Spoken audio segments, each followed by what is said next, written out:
Everyone.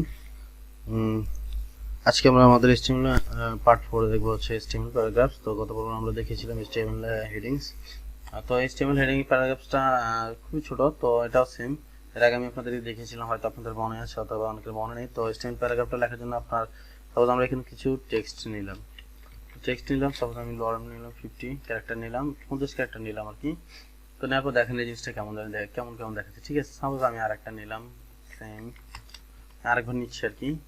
So এটা নেওয়ার পরে দেখেন এটা কিন্তু পাশাপাশি মনে করেন না যে বোঝা যাচ্ছে না যে এটা দুইটা, ঠিক আছে, এটা মূলত একসাথে লেগে গেছে। ঠিক আছে, তো এখানে এখন আমি যদি প্যারাগ্রাফ ট্যাগটা ব্যবহার করি, তো প্যারাগ্রাফ ট্যাগ ব্যবহার করার জন্য প্রথমে আমরা এখানে আমাদের লিখতে হবে যে প্রথমে আমরা দিব যে পি পি ওপেন করলাম, পি ট্যাগটা ওপেন করলাম, দেন পি ক্লোজ।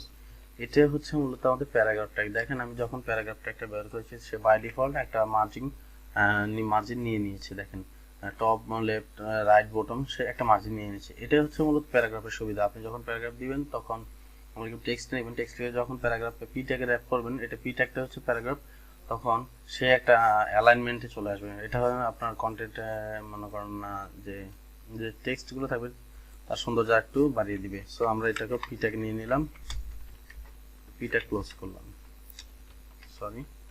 পিটা ক্লোজ করলাম। তো দেখেন এখন দুটোটা কিন্তু একটা সুন্দর ফরম্যাটে চলে আসছে। আমি যদি এটাকে ছোট করি, আচ্ছা হ্যাঁ এই যে দেখেন হচ্ছে, এই দেখেন সে কিন্তু মানে পাশাপাশি লেগে যায় না, মানে সে তার জায়গা ঠিক মতো ধরে রেখেছে। প্যারাগ্রাফ হেডিং এগুলো বাই ডিফল্ট একটা মার্জিন প্যাডিং নিয়ে থাকে। সো এগুলো আপনারা মানে কাজ করতে করতে বুঝে ফেলবেন। সো এই হচ্ছে প্যারাগ্রাফের মূলত প্যারাগ্রাফ ট্যাগ। তো আমরা এটা এর আগেও দেখিয়েছি।